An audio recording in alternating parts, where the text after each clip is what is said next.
বন্ধুরা, কচু শাক রান্না করছি মুগ ডাল দিয়ে। খেতে কিন্তু খুবই ভালো লাগে, ভাতের সঙ্গেও ভালো লাগে, পরোটা রুটির সঙ্গেও। কচু আমি ভালো করে ধুয়ে ডুমো করে কেটে আমি বড় একটা হাঁড়িতে দিয়েছি সিদ্ধর জন্য। অল্প লবণ দিয়ে আমি ঢেকে দিচ্ছি। 4-5 মিনিট জাল দিয়ে ঢাকনা উঠিয়ে আমি একটু নেড়ে দিচ্ছি। আপনার ইচ্ছা করলে কচু শাক প্রেশার কুকারে সিদ্ধ করে নিতে পারেন।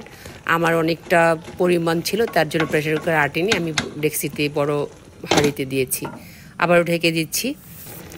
সিদ্ধ হয়ে গেছে, আমি এখন উঠিয়ে নেব। কড়াইতে তেলের সঙ্গে মরিচ ফোড়ন দিয়েছি, শুকনো মরিচ। আমি এখন দিয়ে দিলাম কুচানো পেঁয়াজ, অনেকটাই পরিমাণ দিয়েছি। দিয়ে আমি একটু নেড়ে ভেজে নিচ্ছি। এখন আমি দিয়ে দিলাম আস্ত গরম মশলা, এলাচ, দারচিনি ও লবঙ্গ দিয়ে আমি একটু ভেজে নিচ্ছি।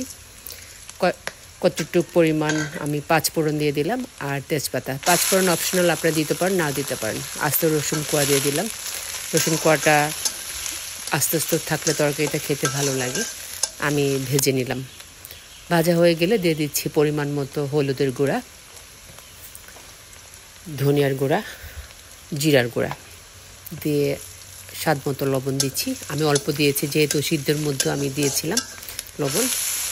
এখন আমি দিয়ে দিচ্ছি মুগ ডাল। মুগ ডাল আমি শুকনা খোলায় তেলে ভিজিয়ে রেখেছিলাম আধা ঘন্টার মতো। ধুয়ে ভালো করে আমি এখন দিয়ে দিচ্ছি, একটু নেড়ে চেড়ে আমি দিয়ে দিচ্ছি আদা রসুন বাটা পরিমাণ মতো করে। এখন আমি ডালটা ভেজে নিচ্ছি। ভাজা হয়ে গেলে আমি দিয়ে দিচ্ছি গরম মশলার গুঁড়া। দিয়ে গরম মশলা দিলে খেতে ভালো লাগে। এখন আমি দিয়ে দিচ্ছি সিদ্ধ করে রাখা কচু শাক। আমি পানি সহ দিয়েছি, আপনার ইচ্ছা করলে পানিটা ফেলে দিতে পারেন। দিয়ে আমি একটু নাড়ছি। কচু শাক আসলে অনেক ঝামেলা।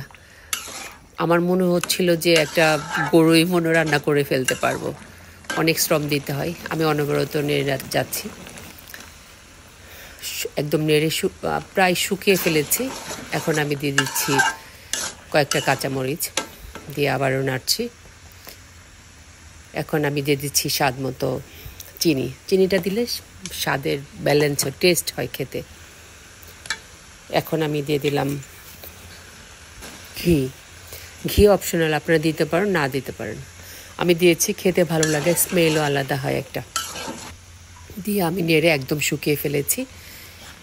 এখন আমি কয়েকটা লেবু পাতা দিয়ে দিলাম, দিয়ে আমি নেড়ে চেড়ে নিচ্ছি। লেবু পাতা দিলে স্মেল ভালো হয়, আর গলায় যাতে চুলকুনি না হয় সেটা হয়। কেমন হয়েছে রান্নাটা জানাবেন। সবাইকে অনেক ধন্যবাদ। আল্লাহ হাফিজ।